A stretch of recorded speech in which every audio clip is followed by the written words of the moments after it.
સૌપ્રથમ તો આજે નિર્ણય લેવામાં આવ્યો છે, ચૂંટણી લક્ષી આ નિર્ણય ગણાવવામાં આવી રહ્યો છે. મિશ્ર પ્રતિસાદ, કેવી પ્રતિક્રિયાઓ સામે આવી રહી છે આ નિર્ણયને લઈને?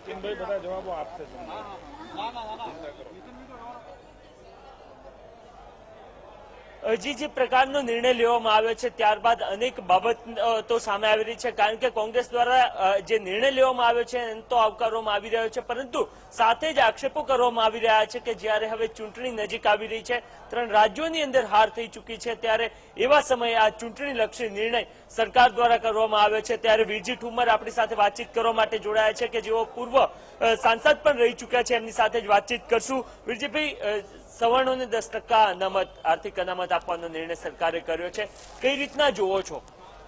આ એક પ્રજાને લોલીપોપ આપવા માટેનો વધારાનો એક નિર્ણય છે. રામ મંદિરમાં રામ રેઢા પીડા છે, ડબલ આવક કરવા માટેની વાત કરી, અચ્છે દિનની વાત કરી, એવો આ લોલીપોપ આપવા માટેનો નિર્ણય છે. આવતીકાલે પાર્લામેન્ટનું સત્ર પૂરું થઈ રહ્યું છે, ત્યારે બિલ મૂકશે. એ બિલ ચર્ચામાં 100 દિવસ પછી આપવાનું. 100 દિવસ પછી તો એમની સરકાર રહેવાની નથી.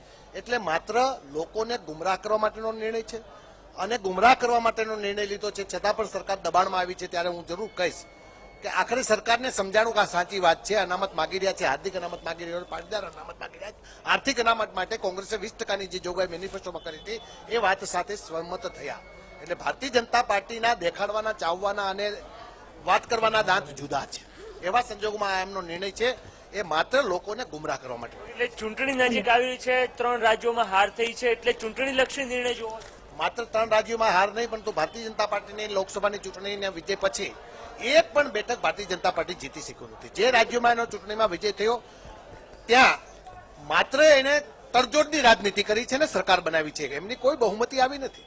કોંગ્રેસની સીટો વધારે હોવા છતાં પેલા વાત કરતા હતા કે જેનો મોટો પક્ષ હોય એને તક આપવી જોઈએ. મોટો પક્ષ કોંગ્રેસ હોવા છતાં તક અપાણી નથી, તડજોડની રાજનીતિ કરી છે. એટલે ભારતીય જનતા પાર્ટીની ધરતી નીચેથી સરી ગઈ છે. એટલા માટે લોકોને ગુમરાહ કરીને આકર્ષવા માટેનો નિર્ણય છે. નરેન્દ્ર મોદી ગમે તેવા નિર્ણય લેશે, દેશનો પ્રધાન સેવક ગમે તેવા નિર્ણય લેશે, પરંતુ હિન્દુસ્તાનની પ્રજા એને